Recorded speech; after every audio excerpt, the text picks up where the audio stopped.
एक लड़की बस अपना हाथ काले गहरे समुद्र के पानी में डालती है और अगले ही पल कुछ बेहद अजीब होने लगता है। समुद्र की सारी मछलियां जैसे किसी अनदेखी ताकत से खिंचकर झुंड के झुंड उस लड़की की तरफ आने लगती है। लेकिन हैरानी की बात यह है कि वहां के लालची मछुआरों के लिए यह कोई नई चीज नहीं थी, क्योंकि वो जानते थे कि इस लड़की के पास एक रहस्यमयी ताकत है। जब भी वो उसे अपने साथ मछली पकड़ने ले जाते, कई किलोमीटर दूर तक की सारी मछलियां खुद ही उनके जाल में आ जाती थी और इसी वजह से हर बार वो ढेर सारी मछलियां पकड़कर वापस लौटते थे। धीरे धीरे उसी लड़की की वजह से पूरे द्वीप के लोग बिना किसी परेशानी के आरामदायक जिंदगी जीने लगे। लेकिन उन्हें यह बिल्कुल अंदाजा नहीं था कि लड़की की ताकत सिर्फ यहीं तक सीमित नहीं है। एक दिन अचानक समुद्र में भयंकर तूफान उठता है। लहरें बेकाबू हो जाती हैं, लेकिन कुछ समय बाद सब कुछ शांत हो जाता है। तूफान के बाद जब गांव वाले इधर उधर घूम रहे होते हैं तो उन्हें समुद्र के किनारे एक पुराना डूबा हुआ जहाज दिखाई देता है। सबको लगता है कि उसमें खजाना होगा, इसलिए वो तुरंत वहां पहुंचकर सामान ढूंढने लगते हैं। लेकिन तभी उन्हें एक ऐसी चीज मिलती है जिसे देखकर सब हैरान रह जाते हैं। जहाज के नीचे एक छोटी सी बच्ची रो रही होती है। सब लोग ये सोचकर दंग रह जाते हैं कि ये बच्ची आखिर जिंदा कैसे बची।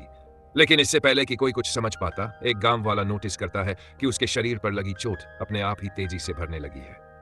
अब सबको समझ आ जाता है कि ये बच्ची कोई आम इंसान नहीं है। जिस दंपत्ति ने उस बच्ची को गोद लिया, उनके घर के बाहर रोज लोगों की भीड़ लगने लगी, क्योंकि जो भी उस बच्ची को छूता उसकी कोई भी बीमारी पल भर में ठीक हो जाती, चाहे छोटी बीमारी हो या बड़ी। यहां तक कि एक बुजुर्ग महिला जिसे याददाश्त की गंभीर बीमारी थी, वो भी तुरंत ठीक हो जाती है। अब पूरे द्वीप के लोग उस बच्ची को एना नाम देते हैं और उसे भगवान का भेजा हुआ मसीहा मानने लगते हैं। उन्हें लगता है कि एना की वजह से ही उनकी जिंदगी बदल गई है, और इसी डर से कि कहीं एना का राज दुनिया के सामने ना आ जाए, गांव वाले बाहरी दुनिया से अपना संपर्क पूरी तरह तोड़ देते हैं और एक अलग थलग जिंदगी जीने लगते हैं। समय बीतता है और एना बड़ी होने लगती है।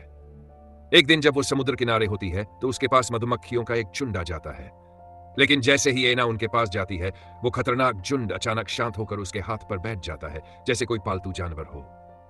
एना खुशी खुशी ये सब अपने दोस्त को दिखाने जाती है, लेकिन तभी वो देखती है कि उसका दोस्त उन्हीं मधुमक्खियों के हमले का शिकार हो चुका है।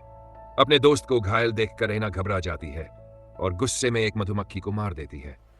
लेकिन अगले ही पल कुछ ऐसा होता है जिसे देखकर दोनों के होश उड़ जाते हैं। कई किलोमीटर तक की सारी मधुमक्खियां अचानक फटकर मर जाती हैं। ये देखकर दोनों समझ ही नहीं पाते कि आखिर ये क्या हुआ। अब एना को डर लगने लगता है कि लोग उसे एक राक्षस समझेंगे, इसलिए वो अपने दोस्त से कहती है कि ये बात किसी को ना बताए। लेकिन इस घटना के बाद एना की सारी शक्तियां अचानक गायब हो जाती हैं। अब वो पहले की तरह किसी को ठीक नहीं कर पाती। उधर मछुआरों को भी अब बहुत कम मछलियां मिलने लगती हैं और धीरे धीरे पूरे गांव में परेशानी बढ़ने लगती है। जो लोग पहले आराम की जिंदगी जी रहे थे, अब उन्हें भविष्य की चिंता सताने लगती है। आखिरकार गांव वाले इकट्ठा होकर फैसला करते हैं और अगले दिन सभी लोग एना के घर गिफ्ट्स लेकर पहुंचते हैं। वो उससे प्रार्थना करके उसकी शक्तियां वापस आ जाएं और वो फिर से उनकी जिंदगी पहले जैसी बना दे। और उसी रात जब लौरा एना को सुलाकर सोने जाती है, कहानी एक नए मोड़ की तरफ बढ़ती है। दिन में खुद के हाथ पर लगी चोट को देखकर लौरा चौंक जाती है, क्योंकि वो घाव तेजी से अपने आप भर रहा होता है। खुशी से वो तुरंत अपने पति निक को बुलाती है और हैरानी की बात यह होती है कि निक के हाथ का पुराना निशान भी आंग इस्तेमाल कर सके। शुरुआत में निक इस बात के लिए बिल्कुल तैयार नहीं होता, लेकिन उसकी पत्नी बार बार उसे समझाती है और गांव वालों की हालत का हवाला देती है। आखिरकार निक मान तो जाता है, लेकिन एक शर्त रखता है कि वो नींद की दवाइयों का इस्तेमाल नहीं करेगा। लेकिन आधी रात को लौरा चुपके से नींद की गोलियों को पीसकर एना के पानी में मिला देती है। बेखबर एना वो पानी पी लेती है और कुछ ही देर में गहरी नींद में चली जाती है। जैसे ही एना सो जाती है, लौरा और बाकी गांव वाले उसे उठाकर समुद्र किनारे ले जाते हैं। वहां पहले से जाल बिछाया जाता है और फिर एना का हाथ समुद्र के पानी में डुबो दिया जाता है और जैसा उन्होंने सोचा था वैसा ही होता है। अगले दिन मछुआरों को ढेर सारी मछलियां मिलती हैं। गांव वाले खुशी से झूम उठते हैं, लेकिन उनके चेहरों पर साफ लालच दिखाई दे रहा होता है। दूसरी तरफ एना पूरी तरह थकी हुई महसूस करती है, लेकिन उसे इस बात का बिल्कुल अंदाजा नहीं होता कि उसके साथ क्या किया जा रहा है। जब निक को यह सच्चाई पता चलती है कि गांव वाले नींद की दवा देकर एना का इस्तेमाल कर रहे हैं, तो वो गुस्से से भर जाता है। अब वो फैसला करता है कि वो एना को यहां से लेकर चला जाएगा, क्योंकि वो नहीं चाहता कि ये स्वार्थी लोग उसकी शक्तियों का गलत फायदा उठाएं। निक का एक डॉक्टर दोस्त भी इस फैसले में उसका साथ देता है, लेकिन उन्हें क्या पता था कि उनकी ये बातचीत कोई और भी सुन रहा है।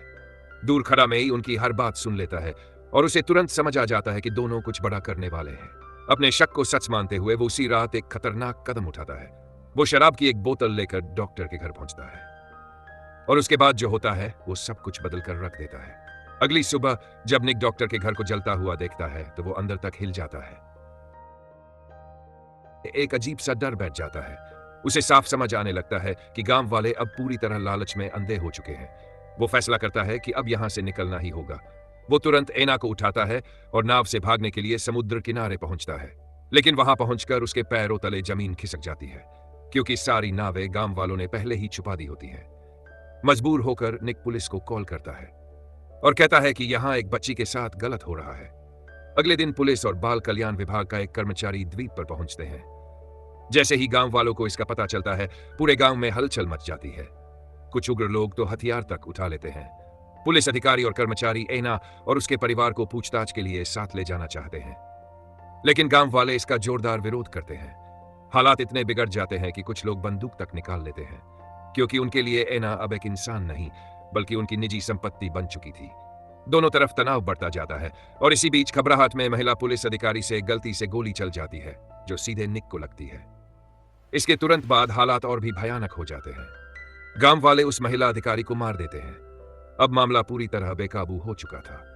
घायल निक को गांव वाले जल्दी से घर के अंदर ले जाते हैं ताकि एना अपनी शक्तियों से उसे ठीक कर सके। लेकिन तभी मेई एक शर्त रखता है। निक और एना को जिंदगी भर इस द्वीप को छोड़कर जाने की इजाजत नहीं होगी। अपनी जान बचाने के लिए निक मजबूरी में यह शर्त मान लेता है। इसके बाद मेई नींद की दवा मिला हुआ पानी लेकर एना के पास आता है, लेकिन एना को कुछ समझ नहीं आता। वो पानी पीने से मना कर देती है। तभी गांव वाले उसे जबरदस्ती पकड़ लेते हैं और उसे जबरन दवा पिलाने की कोशिश करने लगते हैं। एना पूरी ताकत से खुद को छुड़ाने की कोशिश करती है, लेकिन तभी यह सब उसके एक दोस्त को सुनाई देता है। वो समझता है कि एना के साथ कुछ गलत हो रहा है, इसलिए वो बंदूक लेकर वहां पहुंच जाता है और सबसे पूछता है कि वो क्या कर रहे हैं। लोग उसे समझाने की कोशिश करते हैं कि वो ये सब गांव की भलाई के लिए कर रहे हैं और उसे बंदूक नीचे रखने के लिए कहते हैं। लेकिन तभी मेई मौका देखकर उससे बंदूक छीनने की कोशिश करता है और अगले ही पल एना की एक जोरदार चीख पूरे माहौल को हिला देती है। अचानक चारों तरफ सन्नाटा छा जाता है। कुछ ही सेकंड पहले जो लोग जिंदा थे, अब वो सब जमीन पर लाश बनकर गिर चुके होते हैं। सिर्फ वही 3 लोग नहीं, बल्कि पूरे द्वीप के बाकी गांव वाले भी उसी पल मर चुके होते हैं।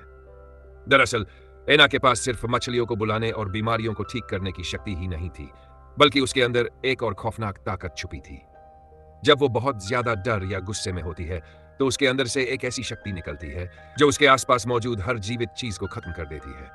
और सबसे खतरनाक बात यह थी कि वो खुद भी इस ताकत को कंट्रोल नहीं कर सकती थी। आखिरकार इन लालची गांव वालों का वही हुआ जो होना तय था। उनका खुद का लालच ही उनकी मौत की वजह बन गया और इसी के साथ खत्म होती है एना की ये रहस्यमयी और खौफनाक कहानी, जहां एक मासूम बच्ची को लोगों ने भगवान का रूप समझा, लेकिन फिर उसी लालच में उसे अपना गुलाम बना लिया। शुरुआत में जिसने सबको जिंदगी दी, आखिर में उसी की ताकत ने सब कुछ खत्म कर दिया। अगर आपको यह कहानी पसंद आई हो तो वीडियो को लाइक करें, चैनल को सब्सक्राइब करें और कमेंट में बताएं अगर आप एना की जगह होते तो क्या आप अपनी ताकत छुपा पाते। ऐसी ही और दिल दहला देने वाली कहानियों